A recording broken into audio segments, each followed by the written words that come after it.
लक्ष्मी व्रत हे 28 ऑगस्ट रोजी येत आहे. खूपच शुभ दिवस आहे, कारण या दिवशी राखी पौर्णिमा, वरदलक्ष्मी व्रत, वैभवलक्ष्मी व्रत, श्रावणी शुक्रवार असे एकदम येत आहे. या व्रताची मांडणी सकाळी करावी. सगळ्यात आधी स्वच्छ फरशी पुसून चौरंग मांडावा. त्यावर लाल रंगाचे वस्त्र धारण करावे आणि एक तुपाचा दिवा लावून घ्यावा. त्यानंतर संकल्प करावा, हातात पाणी, फूल, अक्षता घेऊन, की हे वरदलक्ष्मी माता, मी हे जे व्रत आहे ते अतिशय मनापासून निष्ठेने करत आहे. माझ्या घरामध्ये आर्थिक भरभराट व्हावी, असे म्हणून हे पाणी जे आहे ते एका तांबणामध्ये टाकावे. त्यानंतर तुपाचा दिवा, समई, धूप, दीप जे काही आपल्याला लावून घ्यायचे आहे, कारण आपल्याला वातावरण सुगंधित करायचे आहे. गणपती बाप्पांची मूर्ती तांबणामध्ये घ्यावी, कारण कोणतेही व्रत गणपती बाप्पाच्या शुभ पूजेपासूनच सुरुवात करता येते. ओम गम गणपते नमः या मंत्राचा जप करत गणपती बाप्पाची अभिषेक करून अक्षतांवर गणपती बाप्पांची स्थापना करावी. अक्षतांवर कुंकू देखील घालावे. त्यानंतर गणपतीला चंदन, हळदी कुंकू आणि अक्षता वाहाव्यात. गुळ खोबरे नैवेद्य दाखवून धूप दीप देखील दाखवावा. या शेजारीच आपण वैभवलक्ष्मीचे व्रतसुद्धा मांडणार आहोत, म्हणजे आज नाही, त्या दिवशी. त्यामुळे तशी पुरेशी जागा तिथे असण्याची काळजी घ्यावी. गणपती बाप्पाला फूल व्हावे, असतील तर दुर्वा व्हाव्यात आणि गुळ खोबऱ्याचा नैवेद्य देखील व्हावा. त्याच्या शेजारीच माता लक्ष्मीची मूर्ती अभिषेक करून ठेवावी. आता मी इथे अभिषेक आधीच केलेला आहे, कारण खूप जास्त वेळ जाईल म्हणून. आणि माता लक्ष्मीला सुद्धा हळदी कुंकू वाहून घ्यावे, अक्षता वाहून घ्याव्यात. आणि हे सर्व करत असताना ओम श्री महालक्ष्मी नमः किंवा ओम श्रीम नमः या मंत्राचा मनोभावे आपल्याला जप देखील करायचा आहे. व्रताची मांडणी इतकी साधी आहे की ती एकदम 5 मिनिटात होती. त्याच्यासमोरच श्रीयंत्र ठेवावे आणि श्रीयंत्रावर आपल्याला अभिषेक करून घ्यायचा आहे. या ठिकाणी मी आधीच अभिषेक देखील केलेला आहे. श्रीयंत्रावर मी इथे कुंकुमार्चन करून घेत आहे. अगदी 5 वेळाच मी आत्ता करत आहे, पण वरदलक्ष्मी व्रताच्या दिवशी श्रीयंत्रावर संपूर्ण लक्ष्मी सुक्त, श्रीसुक्त म्हणत आपल्याला कुंकुमार्चन करायचे आहे. कारण कुंकुमार्चन केल्याने माता लक्ष्मी खूप जास्त प्रसन्न होते. श्रीयंत्र हे माता लक्ष्मीचे आसन आहे. गुलाबाचे फूल श्रीयंत्राला वाहून घ्यावे आणि त्यानंतर गुलाबाचे अत्तर आपल्याला या ठिकाणी लावून घ्यायचे आहे. गुलाबाचे अत्तर, गुलाबाचे धूप, दीप हे देखील आपल्याला लावून सुगंधित वातावरण का करायचे आहे, कारण माता लक्ष्मीला सुगंध खूप जास्त प्रिय आहे. आता हे सगळं झाल्यानंतर एक कलश आपल्याला इथे लागणार आहे. कलशाच्या खाली अक्षता किंवा अष्टदल काढून घ्यावे. मी इथे अक्षतांचीच रास ठेवत आहे. अखंड अक्षता असाव्यात, तुटक्या किंवा बारीक तांदूळ घेऊ नये.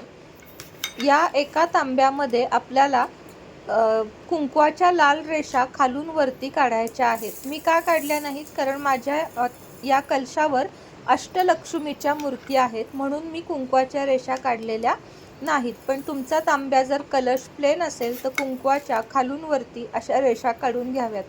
तांब्या अगदी कंठापर्यंत तांदळाने भरून घ्यावा. लक्षात ठेवा की या कलशामध्ये पाणी भरायचं नाही, तर हा जो कलश आहे तो तांदळाने भरून ठेवायचा आहे. त्याचं कारण, तांदूळ हा समृद्धीचे प्रतीक आहे, म्हणून तांदळाने कलश भरायचा असतो. जशी आपण लक्ष्मी कुंचनची पूजा करताना भरतो, तसा हाताने, वाटीने कसाही भरू शकतो. फक्त भरताना आपल्याला माता लक्ष्मीचा मंत्र अखंड म्हणायचा आहे. ते झाल्यावर या कलशामध्ये कुंकू हळद घालून त्यानंतर एक पाण्याचा श्रीफळ आणि त्याला, इथे मी माता लक्ष्मी स्वरूप कोल्हापूरच्या महालक्ष्मी आईचे रूप देत आहे, पण ह्याची गरज आहेच असं नाही. कलशात फक्त नारळ आणि तांदूळ एवढं देखील ठेवून तुम्ही पूजा करू शकता. हे ऐच्छिक आहे. जमत नसेल किंवा नसेल तर विकत वगैरे आणत बसू नका, कारण पूजेला आणि सेवेला आपल्याला जास्त महत्त्व द्यायचे आहे. माता लक्ष्मी म्हटल्यावर तिला अलंकार देखील मी या ठिकाणी घालून घेत आहे. एक मंगळसूत्र आणि कोल्हापुरी महालक्ष्मी साज एवढे 2च दागिने मी या ठिकाणी घालत आहे.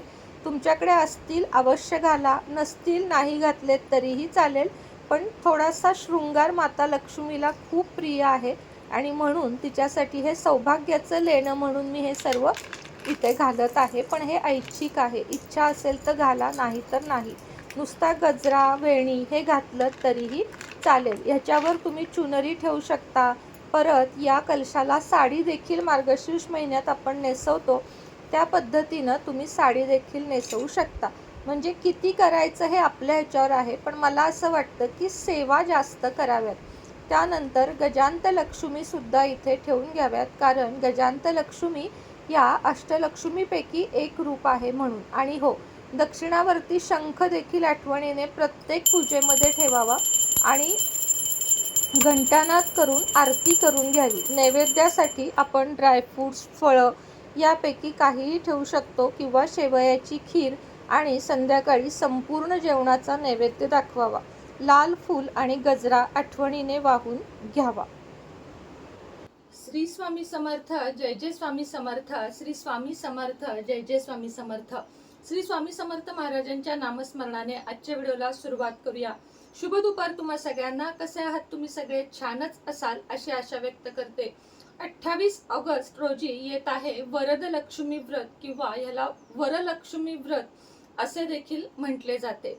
काहींना वाटते की वैभवलक्ष्मी व्रत आणि वरदलक्ष्मी व्रत हे एकच आहे, पण नाही. वैभवलक्ष्मी व्रत आणि हे व्रत संपूर्ण वेगळे आहे, पण ते महालक्ष्मीचेच व्रत आहे. मात्र वरदलक्ष्मी व्रत हे वर्षातून फक्त एकच दिवस त्याची पूजा आपल्याला करता येते. वरदलक्ष्मी व्रतामध्ये काय मांडणी करायची, कशी मांडणी करायची, पूजा कशी करायची, हे सर्व मी तुम्हाला पुढं एक 5 मिनिटांना व्हिडिओ येईल, त्यामध्ये सगळं काही दाखवलेलं आहे. अगदी रितसर मांडणी. त्यात फक्त मी नैवेद्य दाखवलेला नाहीये, जो आपण खिरीचा, पुरणपोळीचा, लाडूचा, कशाचाही दाखवू शकतो किंवा 5 फळं, ड्रायफ्रुट्स असं ठेवून नैवेद्य आपण दाखवू शकतो. बाकी मांडणी अगदी साधी सोपी आहे. आता ज्यांना वैभवलक्ष्मी शुक्रवार करायचे आहेत त्यांनी याच कलशा शेजारी वैभवलक्ष्मीचा, कारण बाकी मांडणी आपल्याला हीच हवी आहे, जसं की लक्ष्मीचा फोटो, मूर्ती, गणपती बाप्पाची मूर्ती, फोटो, हे सगळं आपल्याला तेच लागणार आहे. फक्त एक जो कलश आहे तो एक्स्ट्रा आपल्याला मांडायचा आहे. एका कलशामध्ये तांदूळ भरायचे असतात आणि वैभवलक्ष्मीच्या व्रतामध्ये पाणी भरायचं असतं. हा मोठा फरक आहे. या कलशाला अशी सजावट करू शकतो, वैभवलक्ष्मीच्या कलशाला सजावटीची गरज नसते. इच्छा असेल तर तुम्ही याला अगदी साडी नेसवू शकता. तुम्ही याला अजून दागदागिने घालू शकता. गजरा, वेणी हे सुद्धा घालायचं आहे. म्हणजे मी पण वरदलक्ष्मी व्रता दिवशी गजरा वेणी घालणार आहे, बाकी साडी वगैरे नाही. कारण मला कसं वाटतं की या सगळ्यात वेळ घालवण्यापेक्षा सेवा कराव्यात असं मला वाटतं. म्हणून मग मी एवढीच मांडणी करते. मांडणी अगदी साधी सोपी सुटसुटीत आणि कुठलंही जास्त डेकोरेशन नाही, पण सेवा भरपूर करायच्या. आता हे व्रत का करतात, कुठून आली ही पद्धत? तर हे व्रताची पद्धत आलेली आहे तेलंगणावरून. आंध्र प्रदेशमध्ये माता लक्ष्मीचं खूप जास्त करतात, त्यापैकीच हे एक व्रत आहे वरदलक्ष्मी व्रत. या दिवशी उपवास ठेवला तरीही चालते, नाही ठेवला तरी चालतं, काहीही हे नाहीये. फक्त नॉनव्हेज खायचं नाहीये, जे की श्रावण मध्ये लोक नाहीच खात. तर दिवसभर जय माता लक्ष्मीचा जप करायचा. ओम श्रीम नमः किंवा ओम श्री महालक्ष्मी नमः, कमलात्मक मंत्र, विष्णू गायत्री मंत्र, विष्णू लक्ष्मी गायत्री मंत्र, असा कोणताही मंत्र म्हणू शकता. आता ही पूजा मांडताना एकच फरक आहे की हा कलश पाण्याने न भरता तांदळाने भरायचा. जसं आपण कुंचन सेवा भरतो, पण कुंचन सेवेमध्ये बाकी वस्तू पण असतात, यामध्ये काही कुठल्या वस्तू नसतात. व्रत करण्याची सोपी साधी पद्धत आहे. सकाळी उठावे, शुचिर्भूत व्हावे आणि ही मांडणी करून वरदलक्ष्मी व्रत मांडावे. आणि त्या मातेला आपल्याला सांगायचं आहे की आमची आर्थिक परिस्थिती उत्तम होऊ दे आणि सगळ्या अडचणी दूर होऊ दे, पैशाची भरभराट होऊ दे, एवढीच प्रार्थना करायची. हे व्रत मांडायचे. संध्याकाळी वैभवलक्ष्मीची कथा वाचायची या कथेसमोरच आणि वरदलक्ष्मीला प्रणाम करायचा. बाकी असं वेगळं काहीही नाहीये. अडचण असेल, पिरियड असेल, तुम्ही नाही करू शकत. आता महत्वाचं काय आहे? सेवा आणि नामस्मरण. नामस्मरण कुठले करायचे? ओम श्रीम नमः, ओम श्री महालक्ष्मी नमः या मंत्राचा किंवा जय लक्ष्मी माता या मंत्राचा जप करायचा आहे. सेवा कोणत्या करायच्या?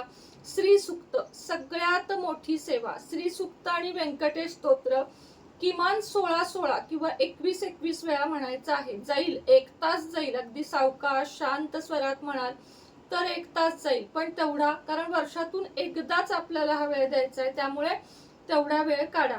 आणि नाही जमलं ना, एक वेळा तरी वाचा. पण मी तुम्हाला सजेस्ट करीन की 16 किंवा 21 वेळा वाचा. फलश्रुती शेवटच्या वेळेस वाचायची, श्री सुक्ताची बाकी वेळेस फक्त सुरुवातीचं जे आहे ते वाचायचं. हरी ओम हिरण्यवर्णाम ते जे आहे ते वाचायचं.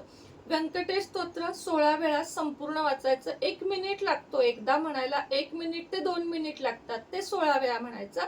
आणि हे झाल्यावर महालक्ष्मी अष्टकम 16 वेळा म्हणायचं, जे अगदी नमस्तेस्तु महामाये श्रीपीठे सुरपूजिते शंखचक्र गदा हस्ते महालक्ष्मी नमोस्तुते, इतकं सुंदर आहे ना ते. तुम्हाला 16 वेळा, म्हणजे आपण सगळ्यांना 16 वेळा म्हणायचंय. या महत्वाच्या 3 सेवा आहेत, या करायच्याच आहेत. हे झाल्यावर वेळ असेल, आवड असेल, इच्छा असेल, विष्णू सहस्त्रनाम संपूर्ण नक्की म्हणा, कारण विष्णू सहस्त्रनाममुळे आपले अनेक कुंडलीतले दोष नाहीसे होतात. म्हणून विष्णू सहस्त्रनाम सुद्धा म्हणा आणि ओम श्री महालक्ष्मी नमः या मंत्राचा जप करा. बस एवढीच आपल्याला सेवा करायची आहे. दुसऱ्या दिवशी या कलशातले तांदूळ, थोडे पक्षी असतील तुमच्याकडे पक्ष्यांना घाला, अन्यथा घरामध्ये भात, मांसाहारी जेवणाबरोबर नाही, शाकाहारी जेवणाबरोबर याचा भात खाऊ शकतो. दुसरी गोष्ट म्हणजे हे जे नारळ वगैरे आहे ते गोड प्रसादासाठी आपण वापरू शकतो. या लक्ष्मीची, वरद लक्ष्मीची ओटी सुद्धा या दिवशी अवश्य भरा, कारण शुक्रवार आहे. ज्योतीची, वैभव लक्ष्मीची आणि ती मिळून 1 ओटी भरा. ओटीमध्ये खण, नारळ, जे ओटीचं साहित्य असतं, शृंगाराचं सामान, ते तुम्ही भरू शकता. बाकी प्रसन्न वातावरण ठेवा, गुलाबाचं धूपदीप लावा, गुलाबाचं अत्तर लावा आणि घरात त्या दिवशी दिवसभर मंगलमय वातावरण ठेवा. भांडणं, इकडच्या तिकडच्या, चाड्या चुगल्या, हे काहीही करायचं नाही. तर तुम्हाला आजचा व्हिडिओ आवडला असेल तर 1 लाईक, शेअर, सबस्क्राईब करा. दुसरी गोष्ट, तुम्हाला माहेरी जायचं असेल तरी हे व्रत मांडणी करून जावा, कारण वर्षातनं एकदाच येणारी गोष्ट आहे. त्यामुळं भावाकडे थोडं उशिरा जावा, पण घरामध्ये आपल्या घराच्या प्रगतीसाठी, आपल्या स्वतःच्या प्रगतीसाठी आणि वरद लक्ष्मीचा वरद हस्त राहावा म्हणून ही सेवा आहे. त्यामुळं माहेरी तेव्हाच जावा जेव्हा ही सकाळी तुम्ही पूर्ण मांडणी कराल आणि मग तुम्ही जाऊ शकता. मग आल्यावर पूजा उचलली तरी चालेल, पण सेवा करणं आणि पूजा मांडणी करणं हे महत्वाचं आहे. ज्यांचा पिरियड असेल, सुतक असेल, त्यांनी फक्त सांगितलेल्या सेवा युट्यूबला लावून त्या बघत बघत PDF काढून म्हटलात तरीही चालेल. बाकी ज्यांना त्यातनं पण नाही, आम्हाला ताई माहेरीच जायचंय, मग काहीच इलाज नाहीये, मग तुम्ही म्हणजे हे व्रत नाही करू शकत, एवढंच सांगते. श्री स्वामी समर्थ.